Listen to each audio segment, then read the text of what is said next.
Hello everybody and welcome back to Screen Stars. Well, here is my review for the much anticipated Deadpool 2. A film that I think many of us can say hand on heart is right up there as one of our most anticipated movies of this year.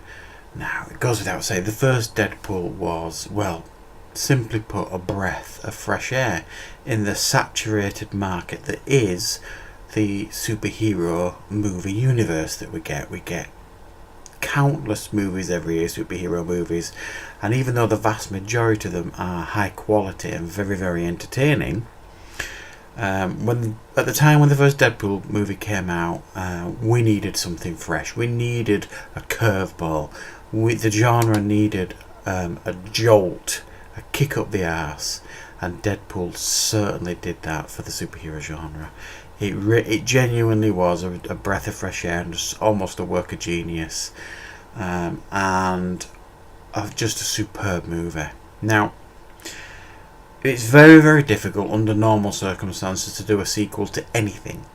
But a film as beloved as Deadpool and as almost flawless as Deadpool has got a real job on its hands to make a successful movie, a successful sequel to the first one. So I've always been worried that this film was going to fail or not live up to the hype, and after watching it, I have to say I think it largely succeeds. However, I think there are elements of this movie that are a letdown and do leave you with a tinge of disappointment. It has to be said.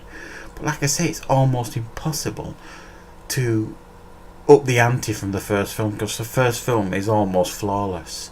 So how do you top that? I don't think you can, but I think they've made a valiant effort here. And this is going to be a spoiler-free review. I'm going to try my very best to give no spoilers. There might be a mild spoiler here and there because it's very, very hard to do a review without spoilers to some degree, but I will very, very much try my best.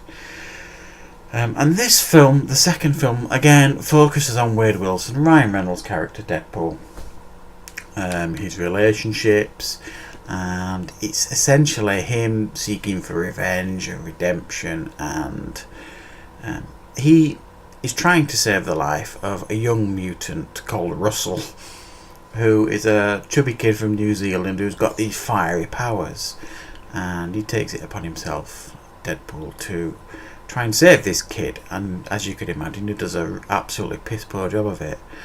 And all in the while, Cable, played by Josh Brolin, has come from the future, and his job essentially is to kill Russell, this kid.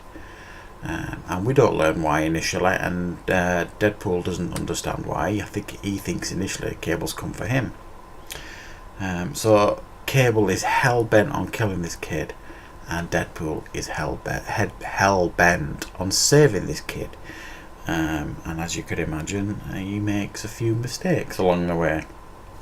So that's all I'm going to say on the plot here. There are other elements here and there mixed in.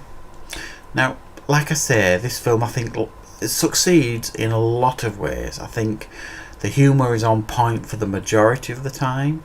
It's still meta, it's still cracking jokes here there. He cracks jokes about Batman vs Superman and X-Men again and Thanos, all that kind of stuff. It's all very meta again, and it's most of it hits the mark. There are a few duds, but it's impossible for there not to be. There's that much stuff thrown at the screen in regards to gags.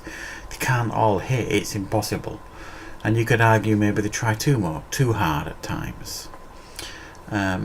Some of the stuff they do is felt a little bit of a rehash of the first one. In regards to some returning characters, I think we could probably done with that, freshen up a little bit. The X-Force stuff I thought was a huge disappointment, and doesn't deliver at all. In fact, put it this way, the first half of the movie, while I enjoyed large parts of it, and there were many parts of it that I thought was funny and enjoyable, almost sank the movie, the first half of this, because it didn't seem to have any direction. They went for the emotional stuff too early, and that didn't really work. It just felt a bit sewn together, the first half of the movie, and it didn't really know what it was doing. But the second half of the film really found its feet, and I found that hugely enjoyable and more on par with the first film. I really enjoyed the second half of the movie, and you always want to leave a movie feeling good about what you've just seen. I mean, if it had finished like the first half of the movie, I think most people would quite rightly be saying that this was a failure.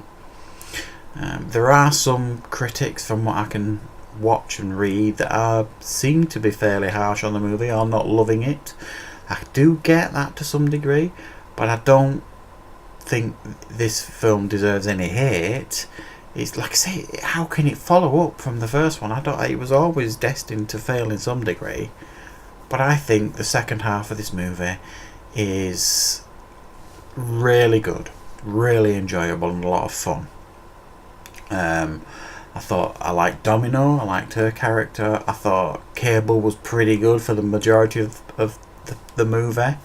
And if you are still scarred from what they did to some characters, certainly in X-Men The Last Stand, I think you'll be pretty pleased with what they give us in this movie. So there you go. You could say as well this movie suffers from not having what you would call a strong villain. I didn't feel as though there was a strong villain in this movie. But yeah, Deadpool 2, I had fun. I've laughed many times watching this film, and I mean laughed out loud. It is genuinely very funny at times. Ryan Reynolds is born to play this character. He's absolutely perfectly cast, and he does a fantastic job again. TJ Miller's in the movie, a bit hit and miss. I'm not sure he was just as refreshing as the first one. And I think for the next one, I think they need to dump some of the characters from this one that we've seen, like the taxi driver and maybe a couple of other, TJ Miller, and I'm not sure, maybe even Colossus, things like that, and just do something a bit different for the third one. I think it was a little bit scared to try something too different at times, and that's what made the first half of this movie suffer, I think. But the second half let its hair down and gave you a wild ride, and I really enjoyed it. It was a lot of fun. So yeah, I'm going to give it an 8 out of 10 Deadpool, and even though I didn't review the first one because I didn't have the channel at the time, I would have given that a 9, probably 9.4 out of 10. So it goes to show that I don't think this is as good as the first one, but I don't think it's a bad movie either. I think it's impossible not to have some fun with this movie, but you will probably have a tinge of disappointment when watching it, as I did. But that's not to say it's not a decent sequel, because it certainly is. So there you go. Thanks for watching, everybody.